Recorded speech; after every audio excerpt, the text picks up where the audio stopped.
scanf function is formatted input function. Format का मतलब होता है the way something is arranged, किस तरीके से हम किसी चीज को अरेंज कर रहे हैं। scanf function is used for entering the data from the keyboard. जब भी हमें कोई वैल्यू देनी है, whether it is a string, character, integer, float, तो we will take the input through this function. Means we will take the input from the keyboard and save it into the memory. Previous video में हमने printf function पढ़ा था which is formatted output function. Means किस तरीके से हम अपना output display करना चाहते हैं आउटपुट स्क्रीन पर, that we do through printf function. Printf function भी standard input output header file में दोनों डिफाइंड है, स्कैनफ और प्रिंटफ। ये इन बिल्ट लाइब्रेरी फंक्शन है या फिर प्री डिफाइंड फंक्शन है जिसकी डेफिनेशन इस हेडर फाइल के अंदर है। And it reads the input data from the console. Console means the output screen where I will enter the values to be stored in the variables. The syntax is scanf conversion specifier double quotes close comma ampersand। इसको हम address of operator बोलते हैं, ampersand भी बोल सकते हैं। तो address of operator and the name of the variable. Conversion specifier tells the compiler what type of data is in the variable। इस पर्टिकुलर वेरिएबल में किस टाइप का डेटा होगा उसके अकॉर्डिंग हम कन्वर्जन स्पेसिफायर यहाँ पर यूज करेंगे, which I have already discussed in my previous video which is printf function. You can watch that video, the link is given in the description box और ऊपर भी display हो रहा है। सो जिस टाइप का वेरिएबल होगा उस टाइप का कन्वर्जन स्पेसिफायर यहाँ पर यूज करेंगे। फॉर एग्जाम्पल मैंने एक वेरिएबल ले लिया integer type का int x, it means x will store the value of integer type. Now I want to input the value for this variable, so I will use scanf function. The scanf parenthesis start double quotes में then the conversion specifier x किस type का variable है, integer, तो I will use %d। एक value मुझे input करनी है तो एक कन्वर्जन स्पेसिफायर, अगर ज्यादा वेरिएबल्स होंगे तो ज्यादा specifiers. So double quotes close, then comma according to syntax address of operator is very important, and then the name of the variable which is x parenthesis close semicolon। इसका मतलब ये है कि जो भी वैल्यू मैं आउटपुट स्क्रीन पर या कंसोल पर इनपुट करूंगी, सपोज मैंने दी 2, ये आपकी आउटपुट स्क्रीन है, यहाँ पर मैंने 2 प्रेस करा तो 2 will be stored in variable x। Now what is the use of address of operator. Suppose ये आपके सिस्टम की मेमोरी है, रैम है। अब जैसे ही कंपाइलर फर्स्ट लाइन रीड करेगा इंट x, मींस x को वो मेमोरी में स्पेस एलोकेट कर देगा 2 बाइट्स। इंटीजर 2 बाइट्स लेता है, डिपेंड करता है, अगर लॉन्ग इंटीजर है तो it will take 4 bytes. Compiler ने मेमोरी एलोकेट कर दी जैसे ही उसने इंट x रीड करा। Next line scanf %d&x। Now जो भी वैल्यू मैं एंटर करूंगी आउटपुट स्क्रीन पर वो x में जाएगी, और x में किस एड्रेस पर जाएगी, this will be specified by the address of operator. Suppose x का एड्रेस है 100, तो दिस लाइन इज सेइंग कि 100 पर x के अंदर ये वैल्यू स्टोर कर दो। तो 100 एड्रेस 100 पर x वेरिएबल के अंदर ये वैल्यू स्टोर कर दी विच इज 2।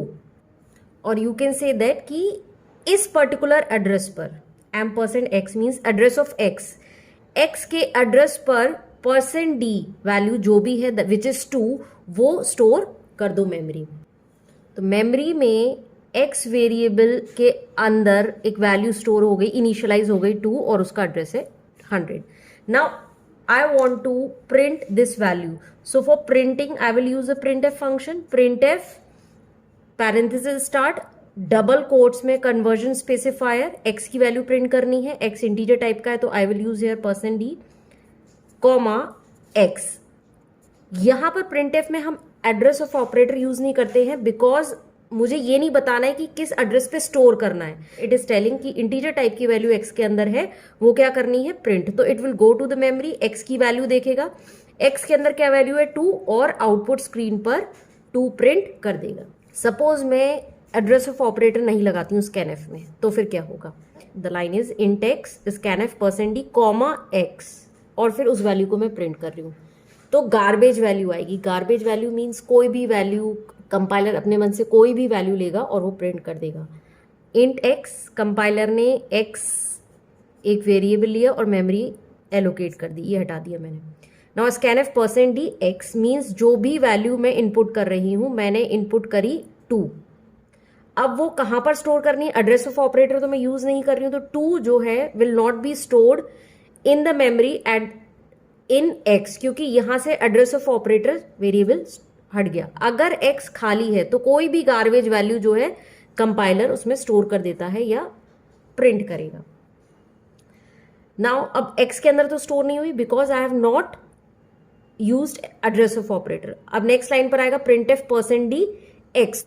एक्स के अंदर क्या वैल्यू है, कोई भी वैल्यू प्रिंट कर देगा, गार्बेज वैल्यू 6, 5, 5, 4, 2, 3 एटसेट्रा। तो अगर हम स्कैनफ में एड्रेस ऑफ ऑपरेटर नहीं लगाते हैं तो आउटपुट में गार्बेज वैल्यू आती है। Compiler will not give any error during compilation. जैसे ही आप प्रोग्राम को कंपाइल करेंगे तो कोई भी एरर शो नहीं करेगा, it will just print the garbage value. Now second thing, suppose if I right different conversion specifier instead of integer. मेरा वेरिएबल एक्स जो है इंटीजर टाइप का है, लेकिन यहाँ पर मैं इंटीजर कन्वर्जन स्पेसिफायर यूज नहीं करूंगी। सपोज फ्लोट यूज करती हूँ, फ्लोट के लिए जो हम यूज करते हैं, तो स्कैनफ की जगह if I am writing scanf percent f m percent x, x मैंने डिक्लेयर कर दिया, इंटीजर टाइप का वेरिएबल है, तो यहां पर कंपाइलर एक्सपेक्ट करेगा कि एक्स का जो कन्वर्जन स्पेसिफायर है it should be percent d, but I have written percent f. तो इस केस में कंपाइलर एरर देगा, abnormal floating point number not linked करके कुछ टाइप की एरर आएगी, मींस एबनॉर्मल टर्मिनेशन हो जाएगा। इसलिए जिस टाइप का वेरिएबल है उसी टाइप का कन्वर्जन स्पेसिफायर यूज करना है। अब आप चाहते हैं कि आउटपुट स्क्रीन जब आए तो आपको प्रॉपर मैसेज डिस्प्ले हो कि वैल्यू एंटर करनी है, क्योंकि जब इस तरीके से अगर आप लिखेंगे scanf percent d m percent x तो सामने बस ब्लैक स्क्रीन होगी and you have to just input the number, but now you want a proper message, so for that you will write, सबसे पहले हम एक वेरिएबल डिक्लेयर करेंगे int x, then जो भी मुझे मैसेज डिस्प्ले करना है, मुझे डिस्प्ले करना है कि enter the value of x। So जो भी आप डिस्प्ले करना चाहते हैं for that we will use the printf function. 2 syntax बताए थे प्रीवियस वीडियो में, एक था कि only if you want to display only text, तो ये वही सिंटेक्स है कि printf डबल कोट्स में जो भी आपको मैसेज देना है, enter the value of x double quotes close parenthesis semicolon. दूसरा था कि if when you want to print the value of the variable, तो उसके लिए कन्वर्जन स्पेसिफायर वाला सिंटेक्स होगा। अब वैल्यू एंटर करनी है तो मैं लिखूंगी scanf function, scanf parenthesis start double quotes, एक वैल्यू एंटर करनी, एक कन्वर्जन स्पेसिफायर, वो भी percent D because we are using integer, comma address of operator X semicolon. Value enter कर दी, now I want to print this value, so again I will use the printf function. So printf the value of X is percent D, जो भी value होगी x की वो display हो जाएगी। तो percent D conversion specifier x के लिए डबल कोट्स क्लोज कॉमा उस वेरिएबल का नाम जिसकी वैल्यू मुझे प्रिंट करनी है। This is my output screen. तो सबसे पहले कंपाइलर रीड करेगा इंट एक्स, मेमोरी में एक्स नाम के लिए मेमोरी एलोकेट कर देगा, एक्स नाम के वेरिएबल के लिए 2 बाइट्स एलोकेट कर दी। देन printf फंक्शन रीड करेगा, printf enter the value of x, तो आउटपुट स्क्रीन पर आपको नजर आएगा enter the value of x. जैसे ही आप प्रोग्राम को रन करेंगे सामने आपके लिखा होगा enter the value of x, तो मैंने एंटर कर दी 5। जैसे ही मैंने एंटर करी वो एक्स वेरिएबल में इस पर्टिकुलर एड्रेस पर स्टोर हो जाएगी with the help of scanf function. अगर मैं स्कैनफ फंक्शन हटा दूंगी तो ये वैल्यू एक्सेप्ट नहीं करेगा, तो स्कैनफ फंक्शन की वजह से एक्स इस address of x store this value at the address of x, x का जो भी एड्रेस है वहां पर क्या स्टोर हो गई 5 वैल्यू। देन कंपाइलर आएगा नेक्स्ट लाइन पे, प्रिंट करेगा, क्या प्रिंट करेगा, the value of X is equals two percent D. अब परसेंट डी की जगह क्या सब्सटीट्यूट कर देगा, जो भी एक्स की वैल्यू है, एक्स की वैल्यू क्या है वो मेमोरी में जाएगा, वहां से फेच करेगा एक्स की वैल्यू क्या है 5, और 5 को फेच कर यहां पर प्रिंट कर देगा। सो स्कैनफ फंक्शन का यूज समझ में आया कि हम रन टाइम पर वैल्यूज दे सकते हैं। मींस जब मैंने प्रोग्राम को रन करा उस वक्त मैं आउटपुट स्क्रीन पर एंटर कर रही हूँ। मैंने 5 एंटर करी, 5 डिस्प्ले हो जाएगी। If I will enter 10 it will display 10, if I will enter 9 it will display 9। So in this way I can enter the value at run time. Otherwise क्या था, प्रीवियस वीडियो में मैंने scanf function के बिना value print करवाई थी, तो static value थी कि मैंने यहीं पर इनिशियलाइज करी थी कि int x is equals to 5 और फिर वो डिस्प्ले करी थी। हमने रन टाइम पर इनपुट नहीं लिया था क्योंकि हम तब स्कैनफ फंक्शन नहीं डिस्कस कर रहे थे।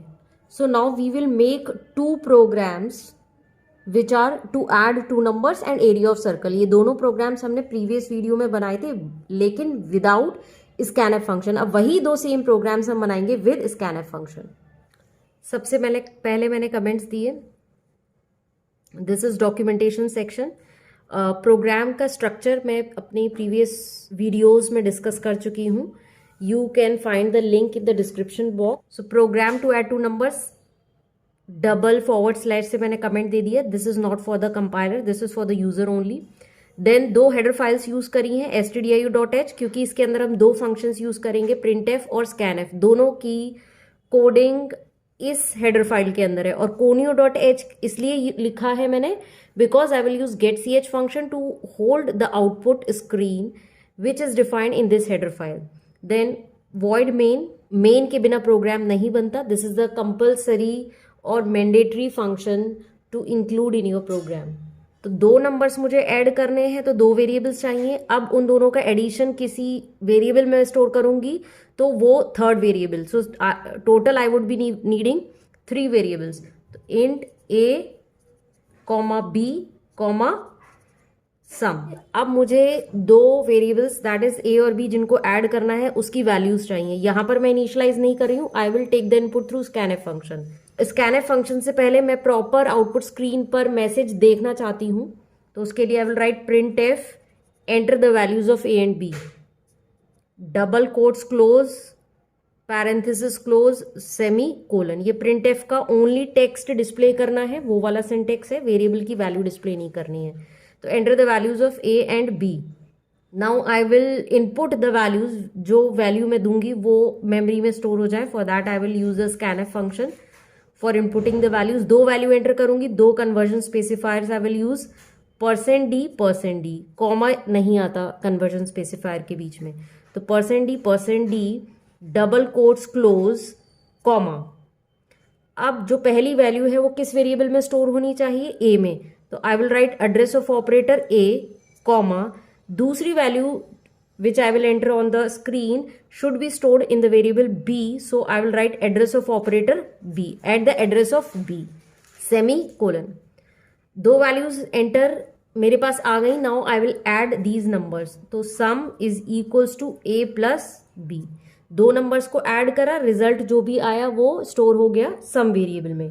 अब मेरे पास सम हो गया ना, I want to display it on the screen, so for this I will use for displaying printf function, printf sum of 2 numbers भी मुझे डिस्प्ले करने हैं कि कौन से 2 नंबर्स का सम, तो मुझे अभी तो नहीं पता भी कौन से नंबर्स हैं, 4 5 है या मैं रन टाइम पर एंटर करूंगी। तो sum of %d means a की जो भी वैल्यू होगी एंड b की जो भी वैल्यू होगी %d mean sum of, suppose मैंने a b की वैल्यू एंटर करी 4 5, तो sum of 4 and 5 is equals to जो भी दोनों का एडिशन है। तो दोनों का एडिशन किस वेरिएबल में है, सम वेरिएबल में, तो उसका %d। तो 3 कन्वर्जन स्पेसिफायर मैंने यूज करे, डबल कोट्स क्लोज, कॉमा। अब पहला %d की वैल्यू जो है वो क्या है, a की वैल्यू है, a वेरिएबल, तो I will write a, comma, second के लिए b, और थर्ड जो स्पेसिफायर है which is for sum, semi parenthesis close, semicolon. Main का जो करली ब्रैकेट स्टार्ट होता है और करली ब्रैकेट क्लोज होता है उसके बीच में सारी स्टेटमेंट्स आएंगी, और सारी स्टेटमेंट्स में आप देख सकते हो सेमीकोलन है। सेमीकोलन होता है to terminate the statement. Compiler समझ जाता है कि यहाँ पर ये लाइन खत्म हो गई है। आंसर भी प्रिंट करवा दिया। अब मुझे वो आंसर देखना है, मीन्स आंसर तो दिखेगा, आंसर तो आएगा, but I want to hold the output screen की वो रुकी रहे screen. For that I will use the getch function. getch function आगे की वीडियोस में हम डिटेल में डिस्कस करेंगे, बट यहां पर अभी बस इतना समझना है, getch फंक्शन होता है to hold the output screen. So get C h के लिए मैंने conio.h हेडर फाइल भी इंक्लूड कर ली है. Program over, I will write curly bracket. Suppose this is my output screen. Compiler necessary header files include कर लेगा. Then main से जब स्टार्ट करेगा तो सबसे पहले थ्री वेरिएबल्स डिक्लेयर जो करे हैं उनको मेमोरी में स्पेस एलोकेट कर देगा. तो ये ए नाम का एक वेरिएबल ये हो गया, इसका एड्रेस है सपोज किसी एड्रेस ए पर उसको स्पेस दी. देन दूसरे वेरिएबल के लिए 200 पर स्पेस एलोकेट करी और तीसरा वेरिएबल है सम, सपोज उसका एड्रेस है 300. ये तो मेमोरी पार्ट हो गया. अब तीनों ए बी और सम जो है ब्लैंक है, इसमें अभी कोई वैल्यू नहीं है. सब नेक्स्ट लाइन पर आएगा printf enter the values of a and b. तो आउटपुट स्क्रीन पर वो प्रिंट कर देगा enter the values of a and b. I suppose write 5 और 6. स्कैनएफ फंक्शन के थ्रू वो एड्रेस ऑफ ए पर पहली वैल्यू स्टोर कर देगा विच इज 5. ये 5 और 6 स्कैनएफ फंक्शन के थ्रू %d मीन्स दो integer values it is expecting. तो दो इंटीजर वैल्यूज मैंने एंटर करी 5 और 6. जो पहली वैल्यू है 5 वो पहले वेरिएबल में जाएगी तो एड्रेस ऑफ ए. तो ए एड्रेस ऑफ ए इज 100. इस 100 एड्रेस पर 5 स्टोर कर देगा. देन नेक्स्ट वैल्यू जो है it will be stored at address of b. तो एड्रेस ऑफ बी इज 200 पर 6 स्टोर कर देगा. Semicolon line over. Next line पर आएगा ए और ए प्लस बी. तो मेमोरी से ए की वैल्यू फेच करेगा. ए मेमोरी में जाएगा, ए की वैल्यू क्या है 5 यहां सब्सटीट्यूट करेगा प्लस बी की वैल्यू मेमोरी से फेच करेगा विच इज 6. तो 5 + 6 which is 11 will be initialized to sum. तो सम के अंदर मेमोरी में क्या वैल्यू हो गई 11 which is not visible to you. ये आपको नहीं दिख रही है लेकिन मेमोरी में 11 स्टोर हो गई. Printf sum of %d. Output में आएगा सम ऑफ %d. जो %d है उसको सब्सटीट्यूट कर देगा पहले वेरिएबल से, जो भी फर्स्ट वेरिएबल ए. तो ए की वैल्यू क्या है it will fetch it from the memory which is 5. तो सम ऑफ 5 फिर क्या लिखा है एंड. तो इधर लिखाएगा एंड फिर अगेन स्पेसिफायर. इस स्पेसिफायर ये सेकेंड स्पेसिफायर है तो सेकेंड वेरिएबल की वैल्यू बी को मेमोरी से फेच करेगा विच इज 6. तो sum of 5 and 6 equals to लिखा है तो equals to as it is print हो जाएगा. फिर %d. अब इस %d की वैल्यू किससे सब्सटीट्यूट करेगा थर्ड वेरिएबल से, क्योंकि फर्स्ट सेकेंड थर्ड वेरिएबल है मेरा सम. तो मेमोरी में सम की वैल्यू क्या है 11 फेच कर यहां प्रिंट कर देगा. तो sum of 5 and 6 is equals to 11. Next line read करेगा get C H means it will hold the output screen. जैसे आपको दिखता रहेगा जब आप एंटर की प्रेस करेंगे तो वापस वहीं आ जाएगा, एडिटर पर आ जाएगा जहां पर आपने ये प्रोग्राम टाइप किया था. तो ये रन टाइम पर मैंने वैल्यूज एंटर करी. हो सकता है मैं एंटर करूं सपोज 5 तो यहां पर लिखा हुआ आएगा sum of 5 and 5 is equals to 10. ये रन टाइम पर वैल्यूज एलोकेट कर रहा है वेरिएबल्स को और ऐड कर प्रिंट कर रहा है. जबकि जो previous video print F function में विदाउट स्कैनएफ फंक्शन थे तो वैल्यूज जो है स्टैटिक थी, स्टैटिक इनिशियलाइजेशन था. यहीं पर मैंने वैल्यूज जो हैं इनिशियलाइज करी थी, रन टाइम पर नहीं करी थी. You can watch that video. उस वीडियो का नाम है printf function. This program is to find the area of a circle. ये सिंगल लाइन कमेंट दिया, हेडर फाइल्स इंक्लूड करी. देन वॉइड मेन के भी कई सारे अलग अलग वर्जन्स है, वॉइड मेन, इंट मेन, या वॉइड भी नहीं लिखना. तो this I will discuss in the topic functions कि इंट मेन क्यों लिखते हैं या वॉइड मेन क्यों लिख रहे हैं. वॉइड लिखा it means it will not return anything. This function will not return anything. Main के curly bracket start, curly bracket close. सबसे पहले मैंने वेरिएबल डिक्लेयर करा इंट आर. तो दिस इज मेमोरी. तो मेमोरी में आर वेरिएबल के लिए स्पेस एलोकेट कर देगा, उसका एड्रेस है 100. देन फ्लोट पाई की वैल्यू मैंने यहीं पर इनिशियलाइज कर दी 3.14 because it is fixed. Pi की वैल्यू 3.14 ही होती है तो no need to enter it.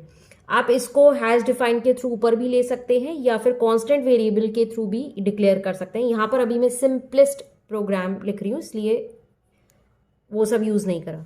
Then third variable भी मैंने एरिया लिया है और वो फ्लोट टाइप का लिया है. रेडियस में इंटीजर टाइप का लूंगी.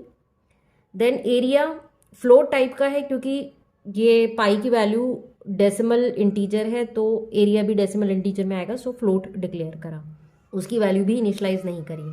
Now printf output screen पर क्या आएगा, enter the value of radius. मैंने एंटर कर दी रेडियस की वैल्यू सपोज 3 जैसे ही मैंने एंटर करी it will store at the address of r. Scanf function के थ्रू वो इसको एक्सेप्ट करेगा and will store this value at the address of r. Address of r is 100, तो 100 पर जाकर वो 3 वैल्यू स्टोर कर देगा। तो मेमोरी में आर की वैल्यू हो गई 3। देन अब आर की वैल्यू आ गई। Now I will apply the formula area is equals to pi R square. तो पाई इंटू आर। मल्टीप्लीकेशन के लिए in C language we use the asterisk sign, this sign. तो 3.14 इंटू 3 इज 28.6। तो 28.6 ये area मैंने यहाँ पर डिक्लेयर करा था, तो एरिया के लिए भी मेमोरी एलोकेट हो जाएगी और पाई के लिए भी होगी। यहाँ पर मैं लिखना भूल गई। तो पाई के लिए तो उसने स्टार्टिंग में ही 3.14 इनिशियलाइज कर दिया था। एरिया जो आया 28.26, तो 28.26 एरिया में इनिशियलाइज हो गई value. Next line printf area of a circle is equals to %f। Now this line is important. %f क्यों यूज कर रही हूँ? बिकॉज यहाँ पर किस वेरिएबल की वैल्यू मुझे प्रिंट करनी है? एरिया। तो एरिया का डेटा टाइप क्या है? एरिया का डेटा टाइप है फ्लोट। और फ्लोट क्यों है? बिकॉज डेसिमल में आंसर आएगा। तो एरिया का डेसिमल में ही आया 28.6। तो अकॉर्डिंग टू दिस वेरिएबल, जिस टाइप का वेरिएबल है फ्लोट टाइप का है, तो उसी के अकॉर्डिंग कन्वर्जन स्पेसिफाई करेंगे %f। आंसर आ जाएगा area of circle is, area की वैल्यू सब्सटीट्यूट कर देगा 28.6, मेमोरी से फेच करेगा 28.26। So this is the final output. यही सेम प्रोग्राम मैंने विदाउट स्कैनफ फंक्शन बनाया था। ये आप देखो, विदाउट स्कैनफ फंक्शन था। इसमें पाई, आर और एरिया तीनों वेरिएबल्स की वैल्यू मैंने यहीं पर स्टैटिक इनिशियलाइजेशन करा था, क्योंकि हम इनपुट नहीं कर सकते रन टाइम पर, बिकॉज मुझे विदाउट स्कैनफ बनाना था। तो मैं यहीं पर इनिशियलाइज करूंगी। अब मेरे पास ऑप्शन है कि मैं स्कैनफ फंक्शन के थ्रू, मैंने यहाँ पर रेडियस की वैल्यू नहीं ली है जो अभी प्रोग्राम बनाया, और फिर फॉर्मूला अप्लाई करा, प्रिंट कर दिया आंसर। तो स्कैनफ फंक्शन नहीं है, लेकिन यहाँ पर मैंने स्कैनफ फंक्शन यूज करा है वैल्यू इनपुट करने के लिए। तो स्क्रीन पर मैंने वैल्यू इनपुट करी 3। This is the difference while making a program with scanf and without scanf.